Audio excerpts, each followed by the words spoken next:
Hi, my name's Charlie Tottman. I've been an RGT examiner for about the last 5 years.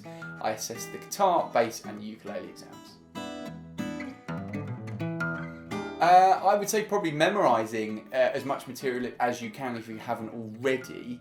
In particular, the rhythm playing studies are a good example, right? So many candidates will kind of use the book, be glued to the book. Actually, I find it's a lot better when the candidate comes in and is able just to play it. Because, you know, let's face it, you've probably played it 100 times.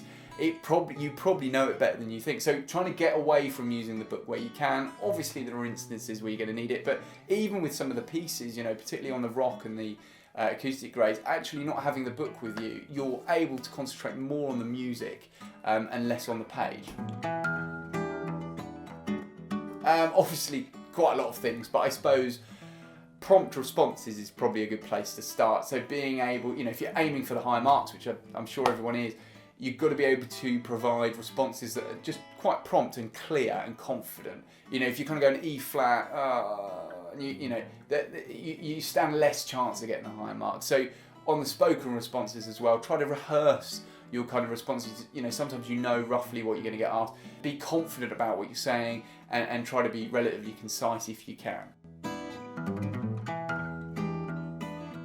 No, not at all. It is not the examiner's role to remark upon your technique. It is their role to remark upon how it sounded, however. So, I don't know, to take an extreme example, let's say grade 7 rock exam, you decided to play the whole thing with your thumb, for whatever reason.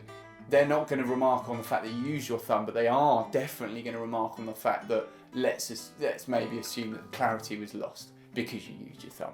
You know, so it's just seeing that distinction. It doesn't really matter how you play the instrument, but I suppose I would say that, you know, it makes sense to make your life easier in the long run by committing to kind of doing, you know, most techniques in as proper way as you can.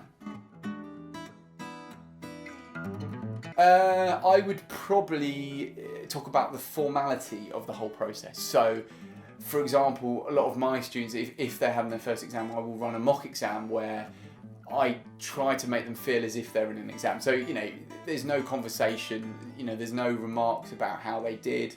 There's no sort of, you know, that was all right, that wasn't. That doesn't happen, because often what people will find when it's their first exam is they're very surprised when they don't get any feedback. But you've got to realise that is what an exam is, okay? They're not there to remark on anything else. So yeah, just the formality of the process and being used to that, probably more than anything else.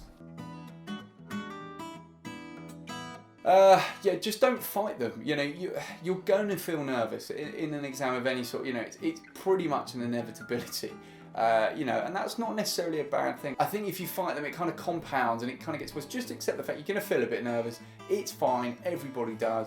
I think long term, there are things you can do. You know, things like doing as much performing as you can, putting yourself in situations where you don't necessarily feel that at home. You know, depends what level you are, but open mic nights, you know, playing in front of friends, all stuff like that is going to get you more. The only real way you can get more used to nerves is just by being in that sort of environment more often. But yeah, don't fear them. Everybody's the same.